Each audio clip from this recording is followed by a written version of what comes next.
What's good, YouTube? Welcome back to the channel. Welcome back to another reaction video. We got Abdul. Carter has one major problem. Let's check this out. I ain't gonna lie, I got a lot back in with this NFL draft shit, bro. I've been slacking low key. You know what I'm saying? Because MLB season started, but hey, this month we locked in with the draft and shit. 12 sacks, led the nation with 25 tackles for a loss, has elite bend, a diverse arsenal of finesse moves that could help him dominate on Sundays. But on the negative side, he lacks the power to reach his full potential, is constantly falling on the ground. I question if he will ever be a complete pass rusher, which would render him unworthy of That's why I think him going to the Browns is a perfect fit for him. You know me, ELE. We'll start with the positive, and there's a ton of it. The Nittany Lion stands at 6'3", 252, according to Penn State's website. Although, I've seen that weight range anywhere from 251 to 259, depending on the site you're looking at. Size-wise, Carter is very similar to TJ Watt, who's 6'4", 251. Okay. While I project Carter as a full-time pass rusher, he did take 19% of his snaps off the ball, so a fifth of the time he was either in coverage or Penn State loved using him as a spy on third downs, where he was productive, showing lightning quick speed in the open field, and was especially dominant as a spy against Illinois. He rushes mostly from the offense's left, but will bump over to the right, and the Nittany Lions even used him as a 3-tech at times. They'd also put him over the center and rush him standing up. He was a very versatile player at Penn State. As a straight pass rusher, I want to start with that elite bend, and exactly what elite bend means. Oh my gosh. Off the edge, Carter is a run-the-ring pass rusher, meaning there's an imaginary ring lining the outside of the pocket. Okay. Carter's style is to beat the tackle outside to penetrate the inside of that ring to sack or pressure the quarterback. He's not going to try to run through you. He doesn't go inside much. He's trying to beat you to the edge, and his bend is what leads to his success.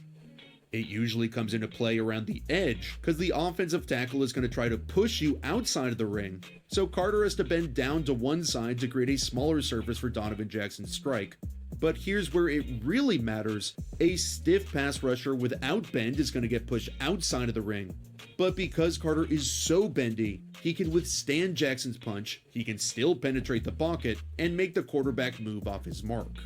His bendiness is what makes his A move, what's called a ghost move, super effective. Yeah, I heard all about this shit. Multiple iterations off of it. Oh my god. Usually you see it super effective, and he even has multiple iterations off of it. That's Usually nasty. You I'm see not the even pass gonna lie, rushers bro. bend when they're using speed to take the edge. But Carter uses his in a way I haven't really seen.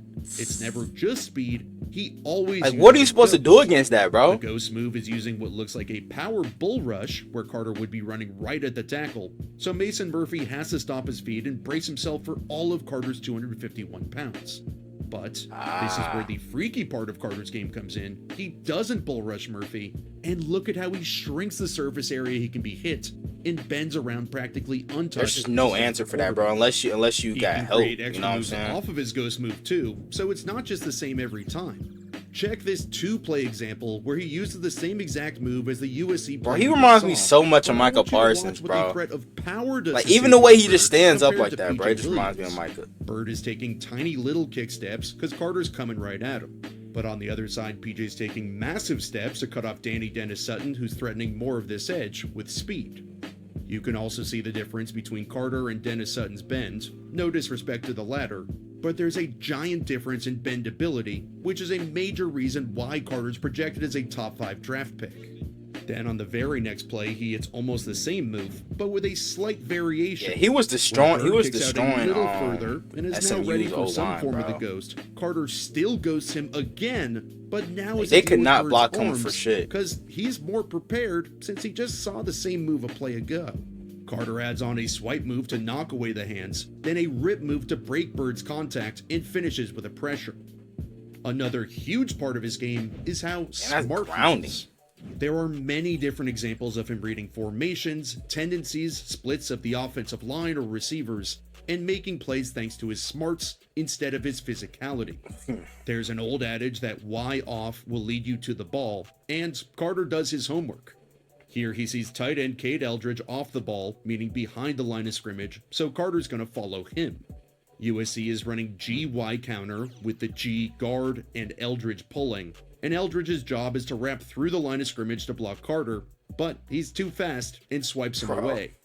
Then later in the game, it's the This same thing is concept. The different, guard is going to kick out the end, and Eldridge is going to wrap through Like the line right and this is after him. another reason why I really think he's going number 2 overall, bro. Because you really think the Browns are, well, it would be the Browns thing to do to pass up on a guy like this, but do you really think they're going to pass up on Abdul Carter and Myles Garrett, bro, being a edge rush duo? Don't think so. He again follows Eldridge and makes a big play from the other side of the ball. Lastly, this is a pass rusher that's too good to pass up on. Like, even though this is a good like edge rusher class, bro, there's nobody like Abdul Carter in this class. And Carter often is. When you're studying film, you want to make sure college offenses are. And Carter often is. When double team and still put niggas on the ground. Oh, college hell offenses nah, are game planning to put extra bodies on the elite edge prospect, because if they aren't in college, they definitely won't in the NFL. Now we'll transition to what I don't. Did a better job that time with the chip. chip. There are several issues, but the main thing is his complete failure to use power in his rushes, like at all. With all his ghost moves and combos off of him, if you don't have power, the tackle can just set outside and extra cut off the edge, exposing his pads for you to bull rush. Okay. But if you don't have that in your arsenal, you're screwed. Ideally, you're reacting in the moment to whatever the tackle's giving you, and then you do the opposite. He sets quickly outside to cut off speed, you hit him with power and push him straight back. He hunkers down in one spot to take on your bull rush. That's when the ghost and bend around the edge move works perfect. But without one, the other won't work against NFL caliber linemen. His ghost move is that good that it'd still work against Amon Joy Stevenson from northern Boise, southern states. What? In college, he didn't need to set up the move. But the NFL is a different beast, and for me, his lack of power is a major concern. Another problem area is his bad hand placement and bad leverage. He starts from an upright 2-point stance, and he struggles to get low so he can create power in his lower half that he can transfer to his upper half. Damn. His hand placement is inconsistent, where you want to get. I ain't never seen Carter get put on his ass like that. I'm not gonna lie. And we'll see more hand placement stuff in a sec. So these tackles can easily take advantage of him and force him to the ground. And speaking of which, I've honestly never seen an elite pass rush prospect spend as much time on the ground as Abdul Carter. An old scouting adage is that good players are never on the ground. It's getting bullied, contact, balance, leverage, and strength. And Carter is repeatedly on the ground. He isn't a small edge rusher, but he isn't a big one either. And the fact that he already relies on finesse moves. Oh my god. And the fact that he already relies on finesse moves. God damn. Yo. He isn't a big one either. And the fact that he already relies on finesse moves. Finesse moves are any move where you're trying to get around. Oh my gosh, he about clothesline that nigga, bro. Then power moves would be bull rushes and clubs trying to get through him. Carter is already a finesse guy, and when you add that he's getting bullied on the field, I'm worried. This compounds with his lack of counter moves. If college players are doing him like this, bro, imagine how like NFL tackles gonna be doing the middle with power. And he also can't beat you inside, except for his spin move that's ineffective and premeditated. A spin move. But like as I was saying though, bro, I feel like the Browns are a perfect spot for him to go because Myles Garrett can help and teach him a lot of things, bro, to help him get better, especially with power, bro. So I don't know, bro. Like it seems like he might go to Cleveland, bro. I feel like that's just the perfect spot for him to go. The tackle is oversetting outside. And I'm saying this as a Ravens fan. You know what I'm saying? I would hate that, but Carter decides to use it before the play starts, not as a reaction. And he'll even use it before setting it up, which completely defeats the point of a counter. The last problem I have with him is his poor hand placement, where he struggles to use his hands as an effective counter when it's supposed to be one of his strengths as a that not a hold? This is the play where he badly needs to bull rush the tackle. Dude's just keeping his hands down, just daring Carter to smash him in the chest and force him straight back. But Carter doesn't have that in his toolbox, so he swipes at anything, gets worked, and is thrown around like a ragdoll. When he's not using his ghost move, he does struggle to take the edge. You can see him start to get to the edge, forcing the tackle to shoot his arm. but instead of connecting with either the tackle's shoulder, his elbow, his wrist, the weak points that you're trying to contact as a pass rusher to soften this edge, Carter can't do anything, which exposes his chest and takes him out of the play. Abdul Carter has been compared to another number 11 who played at Penn State, Micah Parsons. There's a whole list of great 11. But the difference between them is Micah Parsons has power, bro. He can definitely bull rush you. And it was this one time where he threw Tristan Wirfs on the ground. Like, bro, Tristan Wirfs is like, what, 300 pounds? And he just full on hip tossed the nigga. Like, for Lions. Micah is just a different breed. So is in the same if Abdul Carter can put on, you know what I'm saying, some more power and shit, he can be just like Micah. 94 times in his final real season, talk. 9th most on Penn State that year.